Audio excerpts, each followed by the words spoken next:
ഓം Shri Sai Ram. 1990 cricket താരം കാളിചരൺ south ആഫ്രിക്കയിൽ. അവിടെ അപ്പോൾ ഭരണരംഗത്ത് പലവിധ അസ്വസ്ഥങ്ങൾ കൊടുമ്പിരി കൊണ്ടിരിക്കുന്ന കാലം. തീവ്രവാദികൾ ധാരാളം പേരെ ഒരു കാരണവുമില്ലാതെ കൊന്നൊടുക്കിക്കൊണ്ടിരുന്നു. ഒരിക്കൽ കാളീചരൺ ആക്രമികളുടെ മുന്നിൽ ചെന്ന് വിട്ടു. ഒരാൾ അദ്ദേഹത്തിൻ്റെ ശിരസിൽ തോക്കിൻകുഴൽ ചേർത്ത് പിടിച്ചു. ഇതിനിടയിൽ താരത്തിൻ്റെ കൂടെയുണ്ടായിരുന്നവർ അവരുടെ വിലപിടിപ്പുള്ളതെല്ലാം അഴിച്ച് തീവ്രവാദികൾക്ക് സ്വയമേവ നൽകി.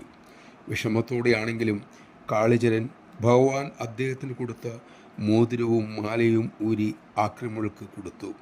പക്ഷേ അവർ അത് സ്വീകരിച്ചില്ല. അദ്ദേഹത്തോട് തന്നെ അത് ധരിക്കാൻ പറഞ്ഞു. അതിനുശേഷം ആക്രമികൾ മടങ്ങി. പിന്നീട് അദ്ദേഹം പ്രശാന്തി നിലയത്തിൽ എത്തി സ്വാമിയുടെ ദർശനത്തിരുന്നു. ദർശന സമയം ഭഗവാൻ അദ്ദേഹത്തിൻ്റെ അരികിലെത്തി. അദ്ദേഹത്തിൻ്റെ കണ്ണുകളിൽ ഉറ്റുനോക്കിക്കൊണ്ട് സ്വാമി പറഞ്ഞു, നിന്റെ തലയിൽ തോക്ക് ചൂണ്ടുമ്പോഴും സ്വാമി അവിടെ തന്നെ ഉണ്ടായിരുന്നു. ജയ് സായിരാം. നമുക്ക് ചുറ്റിനും രക്ഷാകവചമായി ഭഗവാനുണ്ട്. ആ സാന്നിധ്യം തിരിച്ചറിയാൻ നാമജപ സംസ്കാരം നമുക്ക് വളർത്തിയെടുക്കാം.